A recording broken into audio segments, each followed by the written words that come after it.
এই হচ্ছে আমাদের ঘর। হ্যাঁ, বসো। খুব টায়ার্ড আর ক্ষুধা লেগেছে। তুমি এক কাজ করো, তুমি তোমার হাতের রান্না তো খুব সুন্দর, তুমি চটজলদি করে আমাদের জন্য রান্না করো। যাও। ঠিক আছে, আমার রান্না করতে খুব বেশি সময় লাগবে না। হ্যাঁ। তুমি বসো, আমি রান্না করে আনছি। তুমি তাই যাও। হ্যাঁ, আচ্ছা।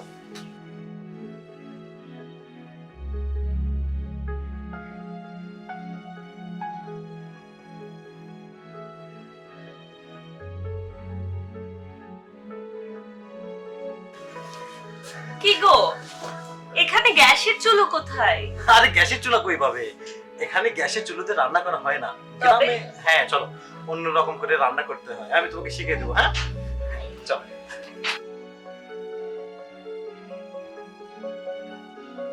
হ্যাঁ, এসো, এই দেখো আমি তোমাকে শিখিয়ে দিচ্ছি।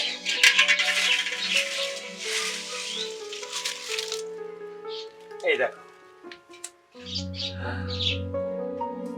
আগুন জ্বালিয়ে এভাবে? হ্যাঁ এই যে, এই যে দেখো। হ্যাঁ, এখন তুমি যত খুশি এই যে খড়ি আছে, খড়ি দিয়ে রান্না করবে, ঠিক আছে? নাও, তুমি তাহলে রান্না সেরে নাও নাকি?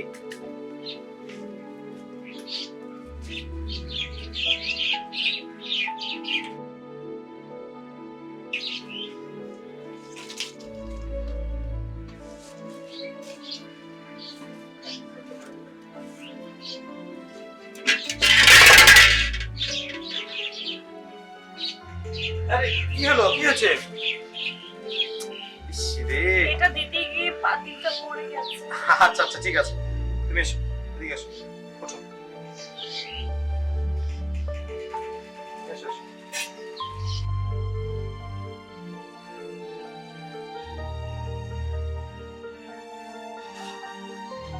এই, এই উঠো,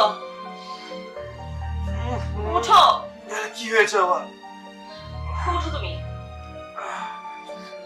কি হয়েছে বলো? আমি শহরে চলে যাব। কি?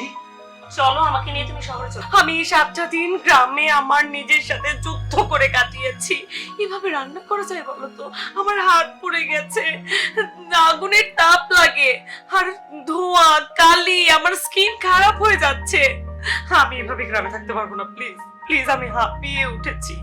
এই টিনের ঘর, রোদ, গরম, ফ্যানের বাতাসে কোনো কাজ হয় না, আর ওয়াশরুমে যেতে পারি না রাতে, বাহিরে, ঘরের বাইরে অ্যাটাচড ওয়াশরুম নাই, আমি শাওয়ার নিতে পারি না খোলামেলা। আচ্ছা বাবা, ঠিক আছে। চলো আমরা শহরে যাব। এই গ্রামে কি মানুষ বাঁচতে পারে? এই গ্রামে মানুষরা থাকতে পারে নাকি? কি বলছো তুমি? ঠিকই তার মানে কি? বলছি। তুমি কি বলছো, গ্রামের মানুষরা কি মানুষ নয়? হুম, শুধু শহরের মানুষরাই মানুষ? হুম। শোনো, একটা কথা মনে রাখবে, তোমরা শহরের মানুষরা যা খাও সেগুলো কিন্তু এই গ্রাম থেকেই উৎপন্ন হয়, ঠিক আছে? এই গ্রামে তোমরা যে শস্যটুকু আমরা উৎপন্ন করি, এগুলো যখন শহরে যায় তখন মানুষ সেগুলোকে খায়। আর তুমি গ্রামের মানুষকে মানুষ মনে করছো না? ইম্পসিবল এখানে থাকা। প্লিজ, আমি এখানে থাকতে পারবো না, দ্যাটস ইট। তুমি এটা বারবার বলতে পারো আমি গ্রামে থাকতে পারবো না, ঠিক আছে, কিন্তু গ্রামের মানুষটাকে তুমি ছোট করে দেখতে পারো। শোনো, একটা কথা মনে রাখবে, গ্রামে যদি কোনো আবাদ না হতো, কোনো শস্য না জমাইতো, তাহলে তুমি কিন্তু কখনো শহরের মানুষ খেয়ে থাকতে পারতে না, তখন না খেয়ে থাকতে। তাই একটা কথা মনে রাখবে, গ্রামের মানুষটাই হচ্ছে অরিজিনাল মানুষ। দেখো, আমি বুঝতে পারছি, আমিও তো এসেছিলাম থাকার জন্যই। আমারও তো স্বপ্ন ছিল আমি কখনো গ্রাম দেখিনি, গ্রামে যাব, গ্রামের পরিবেশের সাথে হেসে খেলে জীবনটা পার করব। কিন্তু কিন্তু তোমারও বোঝার চেষ্টা করতে হবে যে আমি কোন পরিবেশে মানুষ হয়েছি।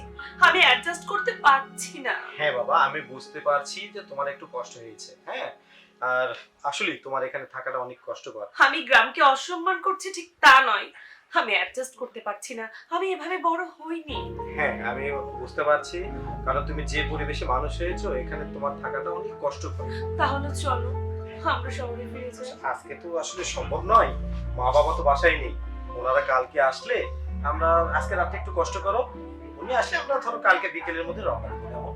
ঠিক আজকে একটু আছে। মানিয়ে নাও, হ্যাঁ, মন খারাপ করো না। ঠিক আছে, যাও, আমরা ইনশাআল্লাহ কালকে রওনা দিয়ে দেবো। ঠিক আছে, তাহলে আমি ব্যাগ প্যাক করে ফেলছি। হ্যাঁ হ্যাঁ হ্যাঁ, ঠিক আছে। পাগলটা আসলে